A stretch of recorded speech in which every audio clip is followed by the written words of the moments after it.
In 1943, deep inside occupied Europe, German engineers gathered around a captured American fighter aircraft. They had examined Spitfires. They had studied Mustangs. But this machine was different. Huge, heavy, brutal. When they opened the engine cowling, one engineer reportedly whispered, "This is not a fighter, this is a flying engine." The aircraft was the American P-47 Thunderbolt, the heaviest single-engine fighter of World War I. And once the Germans truly understood what it could do, they realized they had a serious problem. When the Thunderbolt first appeared over Europe, many German pilots laughed. It looked too big, too heavy, too clumsy. Compared to the sleek Messerschmitt Bf 109 or the elegant Focke-Wulf 190, the P-47 looked like a flying barrel. German pilots gave it a nickname, Der Juggernaut. They assumed it would be slow and easy to shoot down. They were wrong, very wrong. The secret of the Thunderbolt was its engine. Inside the nose sat the monstrous Pratt & Whitney R2800 double Wasp 118, a cylinder radial engine producing over 2,000 horsepower. To German engineers, this engine was shocking. It was enormous. It was rugged.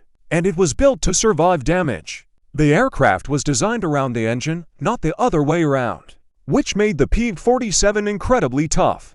German pilots quickly noticed something strange in combat. They could hit the Thunderbolt. They could damage it. They could even see pieces flying off. But the aircraft just kept flying. Pilots reported P-47s returning to base with holes in the wing cylinders destroyed, control surfaces shredded, and yet still airborne. This was not normal. Eventually, Germany captured an intact P-47. Now engineers could finally study the aircraft properly. They disassembled it piece by piece. What they discovered surprised them. The Thunderbolt was not elegant engineering. It was brutal engineering.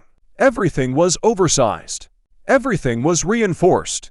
Everything was built for punishment. Then came the biggest shock of all, the turbocharger. Instead of placing it near the engine, American engineers placed a massive turbocharger in the rear fuselage. Long ducts carried exhaust gases through the aircraft to power it. It was complicated, heavy, but incredibly effective. At high altitude, the Thunderbolt could fly faster than most German fighters. This stunned the engineers.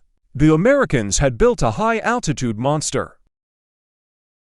At 30,000 feet, German fighters began losing power. But the Thunderbolt, this is where it became dangerous. The turbocharger kept the engine breathing perfectly in thin air. German engineers realized the terrifying truth. The higher the fight, the stronger the Thunderbolt became. But the Thunderbolt had another terrifying ability: speed in a dive. Its heavy weight allowed it to accelerate like a falling rock. German pilots discovered they could not escape once a P-47 dove after them.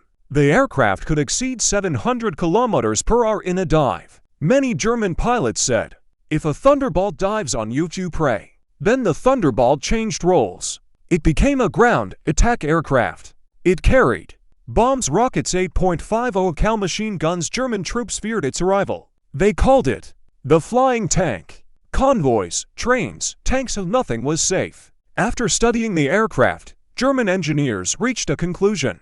The Thunderbolt was not elegant. It was not light. It was not pretty. But it was powerful, durable, and terrifyingly effective.